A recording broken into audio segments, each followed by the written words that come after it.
ನಮಸ್ಕಾರ ವೀಕ್ಷಕರೇ. ಇವತ್ತು ಇಡೀ ದೇಶದಲ್ಲಿ ಎಮರ್ಜೆನ್ಸಿ ಕುರಿತಂತೆ ಚರ್ಚೆ ಜೋರಾಗಿದೆ. ಕಾರಣ ಎಮರ್ಜೆನ್ಸಿಯ ಕರಾಳ ಕಥೆಗಳ ಬಗ್ಗೆ 9ನೇ ತರಗತಿ ಪಠ್ಯದಲ್ಲಿ ಒಂದು ಅಧ್ಯಾಯವನ್ನ ಸೇರ್ಪಡೆ ಮಾಡಿರೋದು. ಈ ಬಗ್ಗೆ ಹಿಂದಿನ ಎಪಿಸೋಡ್ ನಲ್ಲಿ ತಿಳಿಸಿದ್ವಿ. ಆದ್ರೆ ಈಗ ಅದರ ಬೆನ್ನಲ್ಲೇ ಉದ್ಧವ್ ಸೇನೆಯ ಕಾಂಟ್ರವರ್ಸಿ ನಾಯಕ ಸಂಜಯ್ ರಾವತ್ ತುರ್ತು ಪರಿಸ್ಥಿತಿಯನ್ನ ಸಮರ್ಥನೆ ಮಾಡಿಕೊಂಡಿದ್ದಾರೆ. ಇಂದಿರಾ ಗಾಂಧಿ ಮಾಡಿದ್ದು ಸರಿ ಅಂತ ಹೇಳಿರೋ ಸಂಜಯ್ ರಾವತ್ ಒಂದರ ನಂತರ ಒಂದರಂತೆ ಹೇಳಿರೋ ಮಾತುಗಳು ಟ್ರೋಲ್ಗೆ ಗುರಿಯಾಗ್ತಾ ಇದೆ. ಈ ಹೊತ್ತಲ್ಲಿ ಎಮರ್ಜೆನ್ಸಿ ಕಾಲದ 2 ಕರಾಳ ಕಥೆಗಳು ಕೂಡ ವೈರಲ್ ಆಗ್ತಾ ಇದೆ. ಮತ್ತೊಂದು ದಿಕ್ಕಲ್ಲಿ ವಿಪಕ್ಷ ನಾಯಕ ರಾಹುಲ್ ಗಾಂಧಿಗೆ ಮಾನನಷ್ಟ ಕೇಸೊಂದರಲ್ಲಿ ಭಾರಿ ಮುಖಭಂಗ ಆಗಿದೆ. ಕೈ ಮುಗಿದು ಕ್ಷಮಾಪಣೆ ಕೇಳಿ ಮಂಡಿಯೂರಿದ್ದಾರೆ.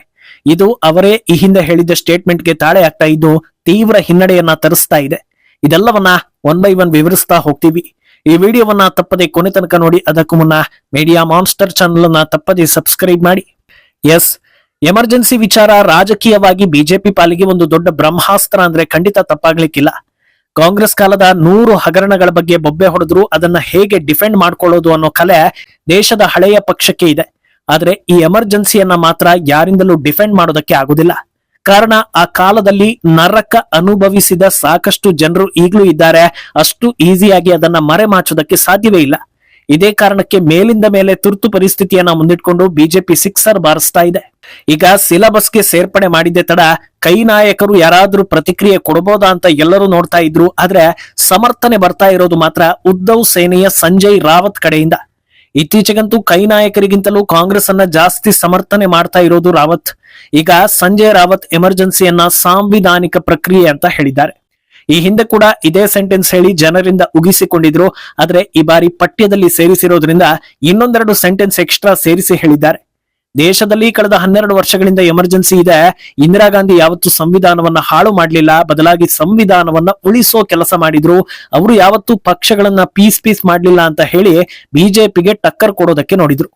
ಆಮೇಲೆ ಇಂದಿರಾ ಗಾಂಧಿ ಸರ್ಕಾರದಲ್ಲಿ ಅರೆಸ್ಟ್ ಆಗಿದ್ದ ಅಡ್ವಾಣಿ, ಅಟಲ್ಜಿ ಎಲ್ರಿಗೂ ಕೂಡ ಇಂದಿರಾ 5 ಸ್ಟಾರ್ ಟ್ರೀಟ್ಮೆಂಟ್ ಅನ್ನ ಕೊಡಿಸಿದ್ರು. ಅತ್ಯಂತ ಸುರಕ್ಷಿತವಾಗಿ ಅವರನ್ನ ಇರಿಸಿ ನೋಡ್ಕೊಂಡಿದ್ರು. ನನಗೆ ಚೆನ್ನಾಗಿ ಗೊತ್ತಿದೆ ಅಂತ ಹೇಳ್ತಾರೆ. ಈ ರೀತಿ ತಲೆ ಮೇಲೆ ಹೊಡೆದಂತೆ ಕತೆಗಳನ್ನ ಹೇಳೋ ರಾವತ್ಗೆ ಜನರು ಕೇಳ್ತಾ ಇರೋದು ಒಂದೇ ಪ್ರಶ್ನೆ. ಅದೇನಂದ್ರೆ, ಅಲ್ಲಾ ಸ್ವಾಮಿ, ಕರ್ಕೊಂಡು ಬಂದು ಜೈಲಲ್ಲಿ ಕೂರಿಸಿ 5 ಸ್ಟಾರ್ ಟ್ರೀಟ್ಮೆಂಟ್ ಕೊಡೋ ಬದಲು ಅವರ ಪಾಡಿಗೆ ಅವರನ್ನ ಬಿಟ್ಟಿದ್ರೆ ಆಗೋಗ್ತಾ ಇತ್ತಲ್ವಾ, ಸರ್ಕಾರಕ್ಕೆ ಹಣವಾದ್ರೂ ಉಳಿತಾ ಇತ್ತಲ್ವಾ ಅಂತ ಕೇಳ್ತಾ ಇದ್ದಾರೆ. ಇದು ಕಾಮನ್ ಸೆನ್ಸ್ ಅಲ್ವಾ? ಅವರನ್ನೆಲ್ಲ ಅರೆಸ್ಟ್ ಮಾಡಿಸಿದ್ದೇ ಸರ್ಕಾರದ ವಿರುದ್ಧ ಹಾಗೂ ತಮ್ಮ ವಿರುದ್ಧ ದನಿ ಏರಿಸ್ತಾ ಇದ್ದಾರೆ ಅಂತ. ಇದನ್ನ ಸ್ವಲ್ಪ ಜ್ಞಾನ ಇರುವವರನ್ನ ಕೇಳಿದ್ರು ಹೇಳ್ತಾರೆ, ಗೊತ್ತಿಲ್ಲದೆ ಇದ್ದವರು ಅರ್ಥ ಮಾಡ್ಕೊಳ್ತಾರೆ. ಆದ್ರೆ ಮಹಾನ್ ಮೇಧಾವಿ ಎನ್ನಿಸ್ಕೊಂಡಿರೋ ಸಂಜಯ್ ರಾವತ್ ಮಾತ್ರ ಈ ರೀತಿ ಹೇಳ್ತಾ ಇದ್ದಾರೆ. ಅಂದಹಾಗೆ ರಾವತ್ ಹೇಳಿಕೆಗಳು ಇಲ್ಲಿಗೆ ಮುಗಿಯೋದಿಲ್ಲ. ಎಮರ್ಜೆನ್ಸಿ ಹೇರಿದ್ರಲ್ಲಿ ತಪ್ಪೇನಿದೆ ಅನ್ನೋದನ್ನ ಪ್ರಶ್ನೆ ಮಾಡೋ ರಾವತ್, ನಮ್ಮ ದೇಶದ ಸಂವಿಧಾನದಲ್ಲೇ ತುರ್ತು ಪರಿಸ್ಥಿತಿ ಹೇರೋದಕ್ಕೆ ಅವಕಾಶ ಇದೆ.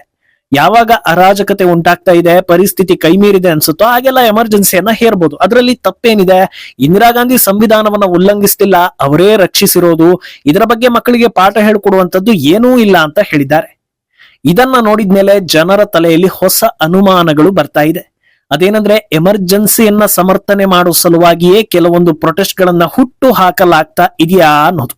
ಕೃಷಿ ಕಾಯ್ದೆ, ಸಿಎಎ ಈ ರೀತಿ ಹಲವು ಪ್ರಯತ್ನ ಮಾಡಿ ಸೋತು ಈಗ ಜನ್ಜಿಯನ್ನ ಬೀದಿಗೆ ಇಳಿಸ್ತೀವಿ ಅಂತ ಹೇಳಿಯೂ ಸೋತಿದ್ದಾರೆ. ಆದ್ರೆ ಇದನ್ನೆಲ್ಲ ಮಾಡ್ತಾ ಇರೋ ಉದ್ದೇಶ ಏನಾದ್ರೂ ಮಾಡಿ ಇಡೀ ದೇಶದಲ್ಲಿ ಒಂದು ದೊಡ್ಡ ಬೆಂಕಿಯನ್ನ ಹೊತ್ತಿಸಿ ಕೊನೆಗೆ ಕಂಟ್ರೋಲ್ ಮಾಡೋದಕ್ಕೆ ಸಾಧ್ಯವಾಗದೆ ಮೋದಿ ಸರ್ಕಾರವು ಎಮರ್ಜೆನ್ಸಿಯನ್ನ ಘೋಷಣೆ ಮಾಡ್ಬಿಟ್ರೆ ನಮಗ್ ಹೇಳ್ತಾ ಇದ್ರಲ್ಲ ಈಗ ನೀವು ಮಾಡಿದ್ರಿ ಅಂತ ಹೇಳೋದಕ್ಕೆ ಸುಲಭ ಆಗುತ್ತೆ. ಆಮೇಲೆ ಇಂದಿರಾ ಗಾಂಧಿ ಅವಧಿಯಲ್ಲೂ ಹೀಗೆ ವಿರೋಧಿಗಳು ಗಲಭೆ ಎಬ್ಬಿಸಿದ್ರು. ಆಗ ಭಾರತೀಯರನ್ನ ರಕ್ಷಿಸೋದಕ್ಕೆ ಮಾಜಿ PM ಎಮರ್ಜೆನ್ಸಿಯನ್ನ ಹೇರಿದ್ದು ಅಂತ ಕತೆ ಕಟ್ಟೋ ಹುನ್ನಾರ ಏನಾದ್ರೂ ಇದರ ಹಿಂದೆ ಇದೆಯಾ ಅಂತ ಜನರು ಕೇಳ್ತಾ ಇದ್ದಾರೆ. ರಾವತ್ ಏನ್ ಬೇಕಾದ್ರೂ ಹೇಳಿ ಡಿಫೆಂಡ್ ಮಾಡ್ಕೊಳ್ಬಹುದು. ಆದ್ರೆ ಎಮರ್ಜೆನ್ಸಿ ಕಾಲದ ಕರಾಳತೆಯನ್ನ ಅನುಭವಿಸಿದವರು ಖುದ್ದು ತಾವೇ ಹೇಳಿದ ವಿಚಾರಗಳನ್ನ, ನಡೆದ ಸತ್ಯ ಘಟನೆಗಳನ್ನ ಮರೆಮಾಚೋದಕ್ಕೆ ಸಾಧ್ಯವಿಲ್ಲ ಅನ್ನೋದು ಸ್ಪಷ್ಟವಾಗ್ತಾ ಇದೆ. ಆ ನಾಯಕ ಬೇರೆ ಯಾರು ಅಲ್ಲ, ಅದು ಇಂದಿನ ರಕ್ಷಣಾ ಸಚಿವ ರಾಜನಾಥ್ ಸಿಂಗ್. ಎಮರ್ಜೆನ್ಸಿ ಟೈಮ್ ನಲ್ಲಿ ಇಂದಿರಾ ಸರ್ಕಾರದ ವಿರುದ್ಧ ಹೋರಾಡಿದವರಲ್ಲಿ ಅವರು ಕೂಡ ಪ್ರಮುಖರು. ಅದಕ್ಕಾಗಿ ಸರ್ಕಾರ ಅವರನ್ನ ಅರೆಸ್ಟ್ ಕೂಡ ಮಾಡಿರುತ್ತೆ. ಈ ಹೊತ್ತಲ್ಲೇ ಅವರ ತಾಯಿಯ ಆರೋಗ್ಯ ಹದಗೆಟ್ಟು ನಿಧನರಾಗ್ತಾರೆ. ಈ ವೇಳೆ ರಾಜನಾಥ್ ಸಿಂಗ್ರನ್ನ ಸೆಂಟ್ರಲ್ ಜೈಲ್ಗೆ ಶಿಫ್ಟ್ ಮಾಡಲಾಗುತ್ತೆ. ಆದ್ರೆ ಅವರಿಗೆ ತಾಯಿಯ ಅಂತ್ಯಕ್ರಿಯೆ ನಡೆಸೋದಕ್ಕೂ ಕೂಡ ಸರ್ಕಾರ ಅವಕಾಶ ಕೊಡೋದಿಲ್ಲ. ಇವತ್ತು ಜೈಲಲ್ಲಿರೋ ಭಯೋತ್ಪಾದಕರಿಗೆ ತಂಗಿ ಮದುವೆ, ಇನ್ನೊಂದು ಮತ್ತೊಂದು ಅಂತ ಪೆರೋಲ್ ಮೇಲೆ ಹೊರ ಹೋಗೋದಕ್ಕೆ ಅವಕಾಶವೂ ಇದೆ. ಅದಕ್ಕಾಗಿ ಹೋರಾಟ ಮಾಡೋ ಸೈತಾನ ಬಳಗವೂ ಕೂಡ ಇದೆ.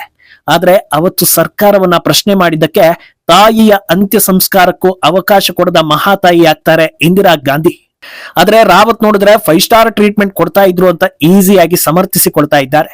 ಇನ್ನೊಂದು ಘಟನೆ ಬಿಜೆಪಿಯ national spokesperson for economic affairs Gopalakrishna ಅಗರ್ವಾಲ್ರಿಗೆ ಸಂಬಂಧಪಟ್ಟಿದ್ದು. ಎಮರ್ಜೆನ್ಸಿ ಟೈಮ್ನಲ್ಲಿ ಇವರಿಗೆ ಕೇವಲ 14 ವರ್ಷ. ಇವರು ಹೋರಾಟ ಮಾಡಿರಲಿಲ್ಲ, ಇಂದಿರಾ ಗಾಂಧಿ ವಿರುದ್ಧ ಘೋಷಣೆ ಕೂಗಿರ್ಲಿಲ್ಲ, ಯಾವುದೇ ಪ್ರತಿಭಟನೆಗಳಲ್ಲಿ ಭಾಗಿಯೂ ಆಗಿರಲಿಲ್ಲ. ಆದ್ರೂ ಕೂಡ ಇವರನ್ನ ಅರೆಸ್ಟ್ ಮಾಡಿ 3 ತಿಂಗಳುಗಳ ಕಾಲ ಜೈಲಲ್ಲಿ ಇಟ್ಟಿರ್ತಾರೆ. ಕುಖ್ಯಾತ ಕೈದಿಗಳ ನಡುವೆ ಇರಿಸಿರ್ತಾರೆ. ಅಪ್ಪ ಅಮ್ಮನ ಭೇಟಿಗೂ ಅವಕಾಶ ಕೊಡೋದಿಲ್ಲ. ಆದ್ರೆ ಇನ್ನೊಂದು ದಿಕ್ಕಲ್ಲಿ ಅಪ್ಪ ಅಮ್ಮ ಕೂಡ ಸೇಫ್ ಇರಲಿಲ್ಲ, ಅವರನ್ನೂ ಕೂಡ ಅರೆಸ್ಟ್ ಮಾಡಲಾಗಿರುತ್ತೆ. ಅವರ ತಂದೆ ಡಾಕ್ಟರ್ ಎಸ್.ಎನ್. ಅಗರ್ವಾಲ್ ರನ್ನ ಸರ್ಕಾರಿ ಉದ್ಯೋಗದಿಂದ ಸಸ್ಪೆಂಡ್ ಮಾಡಲಾಗುತ್ತೆ. ಜೈಲಲ್ಲಿ ಚಿತ್ರ ಹಿಂಸೆಯನ್ನ ಕೊಡ್ತಾರೆ. ತಾಯಿಯನ್ನ ತಿಹಾರ್ ಜೈಲಲ್ಲಿ ಹಾಕಿಬಿಡ್ತಾರೆ. ನಂತರ ಎಲ್ಲರ ಬಳಿ ಕ್ಷಮಾಪಣಾ ಪತ್ರವನ್ನ ಬರೆಸಿಕೊಂಡು ರಿಲೀಸ್ ಮಾಡಲಾಗುತ್ತೆ. ಇಂತ ಯಾರಿಗೂ ಗೊತ್ತಿಲ್ಲದ ಎಷ್ಟೋ ಘಟನೆಗಳು ಎಮರ್ಜೆನ್ಸಿ ಕಾಲದಲ್ಲಿ ನಡೆದಿದೆ. ಯಾವ ಕಾರಣಕ್ಕೆ ಎಮರ್ಜೆನ್ಸಿಯನ್ನ ಬಿಜೆಪಿ ಇಷ್ಟು ಗಂಭೀರವಾಗಿ ತೆಗೆದುಕೊಳ್ತಾ ಇದೆ ಹಾಗೂ ಕಾಂಗ್ರೆಸ್ ತಲೆ ತಗ್ಗಿಸೋ ಹಾಗಾಗಿದೆ ಅಂದ್ರೆ ಇಂಥ 1000 ಘಟನೆಗಳು ನಡೆದಿರೋದಕ್ಕೆ. ಸುಖ ಸುಮ್ಮನೆ ಸಾಕಷ್ಟು ಜನರು ಅತ್ಯಂತ ಕೀಳು ಮಟ್ಟದ ಹಿಂಸಾಚಾರಕ್ಕೆ ತುತ್ತಾಗಿದ್ರು ಅನ್ನೋದಕ್ಕೆ ಸಾವಿರ ಘಟನೆಗಳು ಉದಾಹರಣೆಯಾಗಿವೆ. ಇದರ ಪರಿಣಾಮ ಹೇಗಿತ್ತು ಅಂದ್ರೆ ಎಮರ್ಜೆನ್ಸಿ ಮುಗಿದ ಬಳಿಕವೂ ಇಂದಿರಾ ಗಾಂಧಿ ಮೇಲೆ ಜನರಿಗೆ ಆ ಭಯ ಹೋಗಿರ್ಲಿಲ್ಲ ಅನ್ನೋದನ್ನ ಕೂಡ ಸಾಕಷ್ಟು ಜನರು ಹೇಳ್ತಾರೆ. ಇಷ್ಟೆಲ್ಲಾ ಮಾಡಿದವರು ಇಂದು ಸಂವಿಧಾನವನ್ನ ನಾವೇ ರಕ್ಷಿಸೋದು ಅಂತ ಹೇಳಿಕೊಂಡು ಓಡಾಡ್ತಾರೆ ಅಂದ್ರೆ ಜನರು ಅದನ್ನ ಯಾವ ರೀತಿ ಸ್ವೀಕರಿಸಬೇಕು ಅನ್ನೋದು ಜನರಲ್ಲೇ ಮೂಡ್ತಾ ಇರೋ ಪ್ರಶ್ನೆ. ಅಂದು ಎಲ್ಲರ ಬಳಿ ಕ್ಷಮಾಪಣೆ ಕೇಳಿಸಿ ಪಾಠ ಕಲಿಸ್ತೀನಿ ಅಂತ ಇಂದಿರಾ ಯೋಚಿಸಿದ್ರು. ಆದ್ರೆ ಇವತ್ತು ಅವರ ಕುಟುಂಬದ ಕೂಡಿ ಪ್ರಧಾನಿ ಅಭ್ಯರ್ಥಿ ರಾಹುಲ್ ಗಾಂಧಿ ಅದೇ ರೀತಿ ಕ್ಷಮೆ ಕೇಳಿ ಶರಣಾಗಿರೋದು ಹೈಲೈಟ್ ಆಗ್ತಾ ಇದೆ. ಕೋ ಇನ್ಸಿಡೆನ್ಸ್ ಅನ್ನೋ ಹಾಗೆ ಸಂವಿಧಾನ ಹತ್ಯಾ ದಿವಸದಂದೇ ರಾಹುಲ್ ಕ್ಷಮೆ ಯಾಚಿಸಿದ್ದಾರೆ. 2018ರಲ್ಲಿ ಮಧ್ಯಪ್ರದೇಶದ ಮಾಜಿ ಸಿಎಂ ಶಿವರಾಜ್ ಸಿಂಗ್ ಚೌಹಾಣ್ ಪುತ್ರನ ವಿರುದ್ಧ ರಾಹುಲ್ ಗಾಂಧಿ ಗಂಭೀರ ಆರೋಪವೊಂದನ್ನ ಮಾಡಿದ್ರು. ಯಾವುದೇ ಸಾಕ್ಷಿ ಹಾಗೂ ಆಧಾರ ಇಲ್ಲದೆ ವಿವಾದಾತ್ಮಕ ಪನಾಮಾ ಪೇಪರ್ ಕೇಸ್ಗೂ ಚೌಹಾಣ್ ಪುತ್ರನಿಗೂ ಲಿಂಕ್ ಮಾಡಿದ್ರು. ಅವರೇನೋ ಆರೋಪ ಮಾಡಿ ಸುಮ್ಮನಾದ್ರು. ಆದ್ರೆ ಚೌಹಾಣ್ ಪುತ್ರ ಈ ರೀತಿ ಬಾಯಿಗೆ ಬಂದ ಆರೋಪಗಳನ್ನ ಸ್ವೀಕರಿಸಿ ಸುಮ್ಮನಾಗೋದಕ್ಕೆ ರೆಡಿ ಇರಲಿಲ್ಲ. ಕಾನೂನು ಹೋರಾಟಕ್ಕೆ ಮುಂದಾದ್ರು. ಡಿಫೇಮೇಷನ್ ಕೇಸ್ ಹಾಕಿದ್ರು. ಯಾವಾಗ ಇದು ಕುತ್ತಿಗೆಗೆ ಬರ್ತಾ ಇದೆ ಅಂತ ಗೊತ್ತಾಯ್ತೋ ಬೇರೆ ದಾರಿ ಇಲ್ಲದೆ ರಾಹುಲ್ ಗಾಂಧಿ ಕ್ಷಮೆ ಯಾಚಿಸಿದ್ದಾರೆ. ಅದು ಮಿಸ್ ಆಗಿ ಹಾಗೆ ಹೇಳಿರೋದು, ಒಂಥರ ಬೇಕಂತ ಬಂದಿದ್ದಲ್ಲ, ದಾರಿ ತಪ್ಪಿ ಬಂದಿದ್ದು ಅಂತಾರಲ್ವಾ, ಹಾಗೆ ಬೇಕು ಅಂತ ಹೇಳಿದ್ದಲ್ಲ, ಬೈ ಮಿಸ್ ಆಗಿ ಹೇಳಿದ್ದು ಅಂತ ಬೇಷರತ್ ಕ್ಷಮೆ ಯಾಚಿಸಿದ್ದಾರೆ. ಆದ್ರೆ ಅವರೇನೋ ಕ್ಷಮೆ ಕೇಳಿದ್ರು. ಸೋಷಿಯಲ್ ಮೀಡಿಯಾದಲ್ಲಿ ಇದು ಇನ್ನೂ ದೊಡ್ಡ ಮಟ್ಟದಲ್ಲಿ ಕಿಡಿಯನ್ನ ಹೊತ್ತಿಸ್ತಾ ಇದೆ. ವೀರ ಸಾವರ್ಕರ್ನ ಮಾಫಿ ವೀರ್ ಅಂತ ಹೇಳಿ ಅವರ ತೇಜೋವಧೆ ಮಾಡಿದ್ರು. ಈಗ ಬ್ಯಾಕ್ ಟು ಬ್ಯಾಕ್ ಕ್ಷಮೆ ಯಾಚಿಸ್ತಾ ರಾಹುಲ್ ಗಾಂಧಿ ಮಾಫಿ ವೀರ್ ಆಗ್ತಾ ಇದ್ದಾರೆ ಅಂತ ಜನರು ಟ್ರೋಲ್ ಮಾಡ್ತಾ ಇದ್ದಾರೆ. ಅಲ್ಲದೆ ಹಳೆಯ ಒಂದು ವಿಡಿಯೋದಲ್ಲಿ ರಾಹುಲ್ ಪ್ರಾಣ ಬೇಕಾದ್ರೂ ಕೊಡ್ತೀನಿ ಆದ್ರೆ ಕ್ಷಮೆ ಮಾತ್ರ ಕೇಳೋದಿಲ್ಲ ಅಂತ ಹೇಳಿದ್ರು. ಅದನ್ನ ಈಗ ವೈರಲ್ ಮಾಡೋ ಮೂಲಕ ರಾಹುಲ್ ಗಾಂಧಿ ಕಾಲೆಳೆಯೋ ಕೆಲಸ ಆಗ್ತಾ ಇದೆ.